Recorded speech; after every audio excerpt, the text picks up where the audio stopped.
What is up, guys? So y'all been asking and patiently waiting for some more truck content, so I'm gonna give you what you want. I'm having a hard time getting motivated today. I'm looking at everything and I'm just like,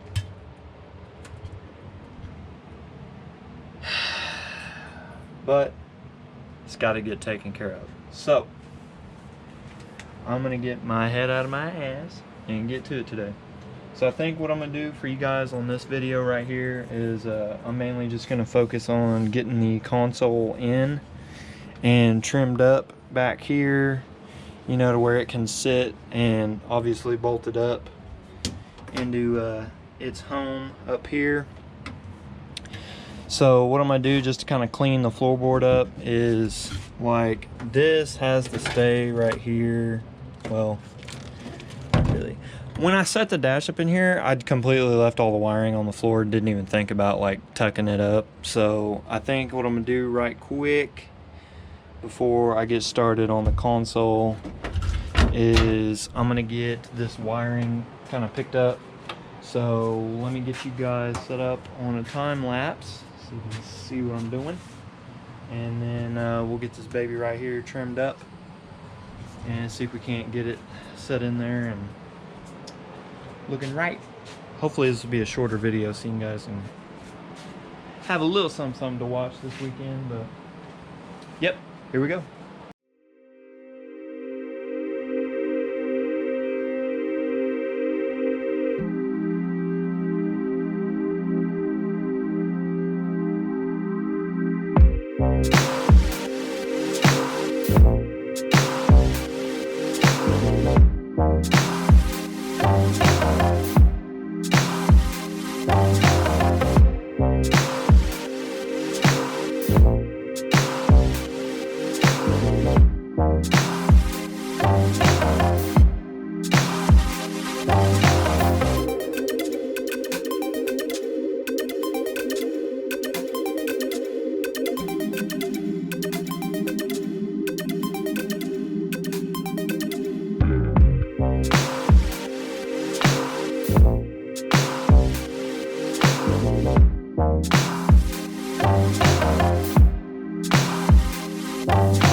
Alright, so got some of the wiring tucked away. Looks a little better.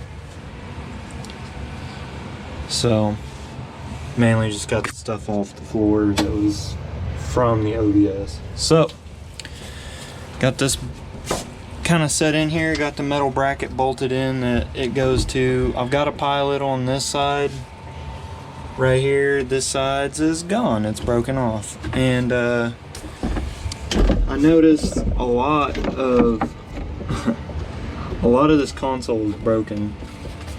Both sides are kind of cracked right here, so I'm just gonna get it kind of close in place, kind of like that. And then, as you can tell, we're a little tall right here. The other side's not touching, so I'll try to get that sort of close. You can tell by our angle here, we're quite a bit taller in the back. I'm thinking we're gonna need to be damn near, man, almost probably in here. But I'm not gonna cut it straight across all the way. I'm only gonna cut it where it interferes with the bar. So on this side, obviously it interferes with the bar almost everywhere, which is kind of a bummer because the seat has got to be all up in here. So we might actually have to do a little bit of extra fabbing on the seat rail. I'm not sure. Yeah, see. So maybe I just got it crooked. Let's try that. That gets us warmer. Oh, okay. I just had it crooked. So basically, it's gonna sit, damn, right on the bars on both sides. And that don't look terrible. terrible. So you can see that, I don't know if y'all can see that, but the bolt hole that's supposed to go through here is right here. So we're quite a bit high right there.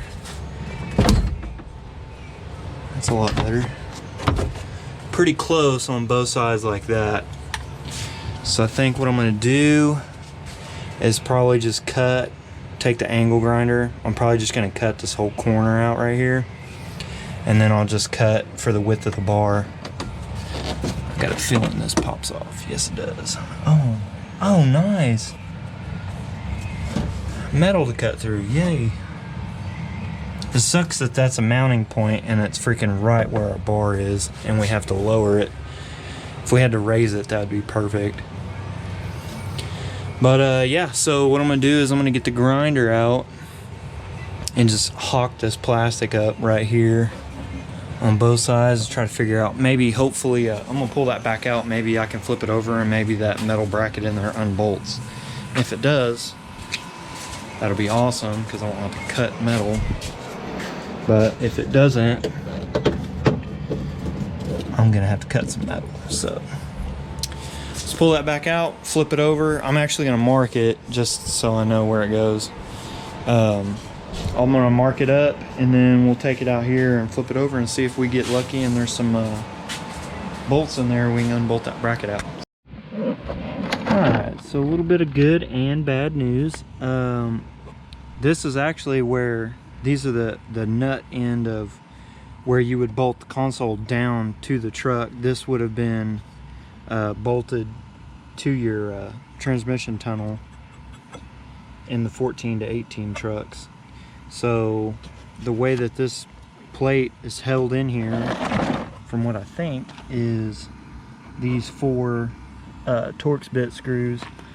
So what I'm going to do, I would modify this, but my bar for our seat rails runs like right through the middle of it pretty much. So I think what I'm going to do is just unbolt it for now. Just undo those 4 screws in the back, pull that whole plate out, do my cutout, get it sat in there, and then probably what I can do, since I'll already have the holes in the plastics, I can just fab up, since my bar pretty much runs in line with that, I can just bend up some little tabs and weld them to my seat bracket bars, and then we'll have tap a hole in it and we can run a bolt through it, and that'll allow us to bolt our console down the easy way. And then we'll probably run, you know, something up from the floor, weld a couple tabs up on both sides so we can screw the console down there so the console is secured, you know, in case shit hits the fan and we set her up on the lid or something, you know, that way everything's bolted down and we're not getting beat to death by interior pieces flying apart. That's never fun. So I'm gonna get that back plate off and then set it back in there again and measure, because I forgot to do some Sharpie lines or something so I knew where to cut exactly. As far as this is a better look on the damage up here. It's not terrible. It's not like there's chunks missing. I just got to pop all this back in place. Probably put some super glue or some JB Weld or something like that on it, or some fiberglass resin, or all this gets covered up, so I don't need it to be gorgeous, but I do want it to be together. That way, that's one of those little creaks and rattles if you don't take care of that. So yeah, let's get that done, and then I'll set it in there and we'll see what we're looking like here in a minute. All right, I got that level on there to hold the door down because we're missing the latch. We don't have the latch that holds the lid down, but went ahead and squeezed this in there, snapped the molding piece down, and it butted up good. I'd say we made a good connection there. It is bolted to the rails this way, but I don't have anything securing it in the back. I think what we'll do eventually is where these 2 screw holes are, I'll just come up off this tab like I said earlier and just build a little like L bracket piece of metal, drill a hole through it and run a bolt into it, bolt it down in the back. And then since we're so close to this rail on these two, probably do the same thing up here. Just make a little like L piece of metal, weld it here, and then have that lip come out, drill a hole in it. Same thing back here. They're almost exactly the same. I think I'm happy with the tilt. It is a little higher in the back. I don't know if y'all can tell. It's just a little bit higher in the back.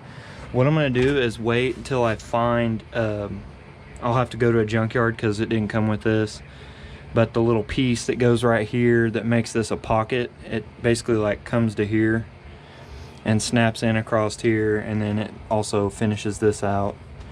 I'm gonna wait till we get that, because like if I snap it on and there's like a gap right here where it's like sitting crooked one way or the other, then I know I need to come up or down, which will probably be down. But as of right now, it's sitting on the bottom of the plastic right here, and then I know on the passenger side up here is touching the transmission hump. So basically the radio and the HVAC controls is what goes right here, and then there's a little gap right here, and it's supposed to be for like your cargo light, your traction control, and then there's a couple other random switches. I can't remember exactly what the other two are. I'm probably just going to put a blank right there, a plastic, just a plastic blank, and then leave that for switches or something. Probably mainly for our ignition switches, and maybe a push start button, because I think we didn't get a key with the 2015 column or some, whatever fucking year it was, I forgot. And then probably just not have to have a key, and we'll just have a couple toggle switches and a top secret switch so none of y'all can steal my shit. But what I will do, one last thing before I end it off, I'm gonna get the seat and set the seat in here. Just for y'all that are thinking about this in an OBS, this rail we built, I don't remember what James measured this out to, but it's square, so this is exactly the same distance from here to here as it is from there to there. And all I did was, it would have sat like right here on top of the rail, so I just kind of folded it in to where it fell inside of it, and it kind of holds it, the console kind of holds it in place. But from, if you bump this to this seam right here is 24 inches exactly on both sides. So we did it. We actually ended up getting it centered. I know James measured this when he made it up, and it was supposed to be centered. And then the dash, remember we guessed off of that center tab and figured that we put it about in the right spot. But remember, I had to cut all that and move the dash over a little bit. But lo and behold, when we bolted up the console, it goes exactly in the center. So we got lucky and got that straight. It was more luck than it was a for sure thing, because we were pretty sure it was going to be center, but I figured it was going to be one of those deals where we thought it was going to be right, and then watch, we do it and it ain't right, but it worked out. So let me get this seat set in here, and we'll send y'all on your way for today. Bing bang, I even sat the seat in there. Thought it'd be worth it doing a little extra effort setting the seat in there so you guys get a good idea. Now the seat is not bolted down, for all y'all that, he's not even in there, he's just setting it in there. I am just setting it in there because we're not done yet. But this is pretty much the position as far as forward and back, because we had already earlier, in the earlier videos, if y'all remember, we had kind of tilted the seat back to where it was comfortable, and we just plan on wherever we set it, we're going to make sure that the back of the seat is up against the back wall there. And as you can see, our tabs, you can't see the other side, but it's on the inside of this rail like perfectly. And then the back rails are actually hitting So if those were out of the way or bent forward just a little bit, the seat would sit down right here. We wouldn't have this gap. It would sit down a little bit farther, which we will do, because we'll get rid of as much height as we can. This one's comfortable. I did set the passenger seat in there just to show you guys what it would be like if we didn't gut the rails like we did, because a couple people have asked. But as far as legroom goes, I know I got all my bullshit down here, but just picture with me here. This shit's sagging for a reason. It's not done yet, but you got the brake pedal right there, and even with the cover piece right here and that, it's not in your way. I mean, it's really not.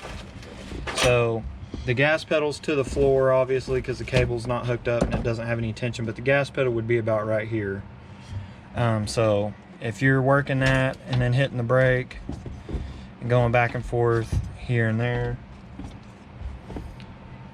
you can see that whole time I still got solid leg room, like by a lot. And I am 5'11".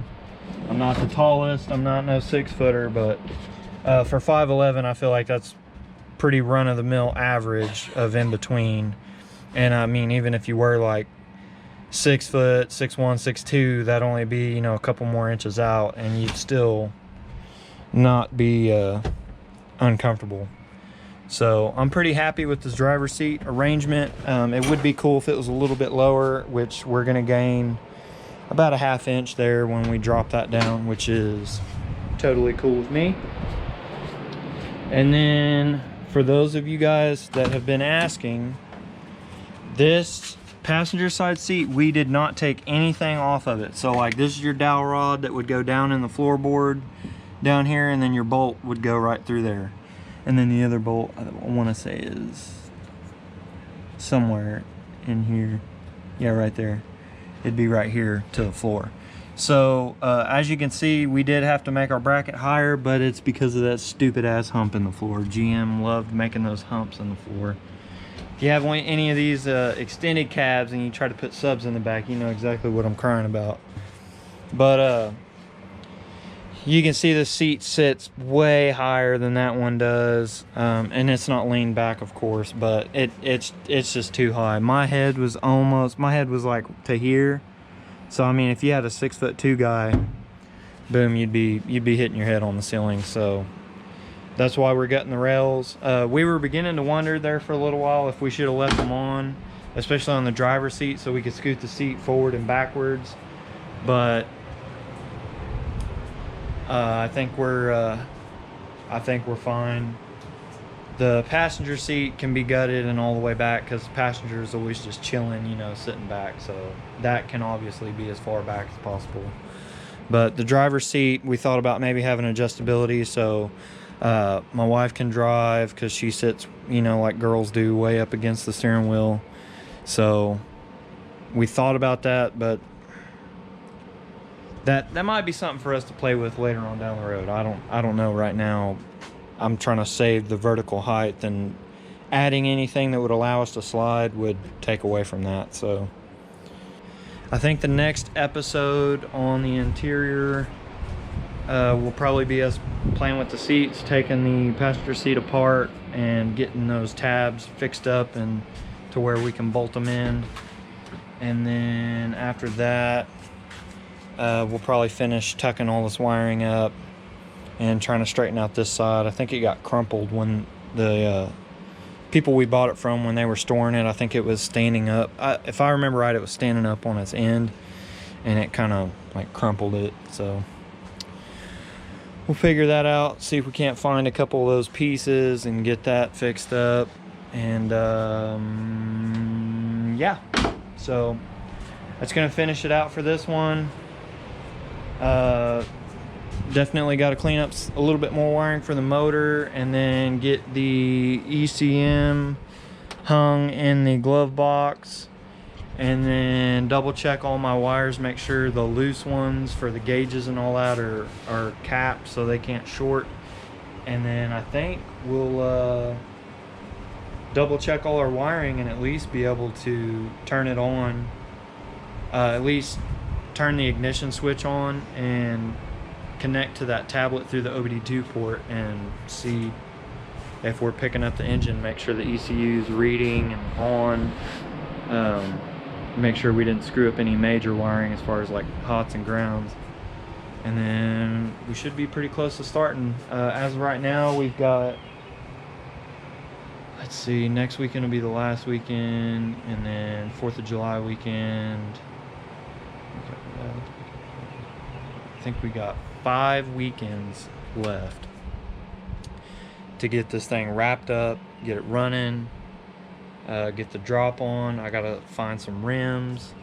I think we have our color situation, I think we have that figured out. Y'all stay tuned for that. Might have a friend partnering up with us and getting us took care of there. So yeah, that's it for this one. Thank you guys for watching. Please like, comment, subscribe if you want to see more. Stay up to date with the build. And as always, go back and check out the other videos, get caught up, check out our pit bike races. And yeah, thank you guys. Later.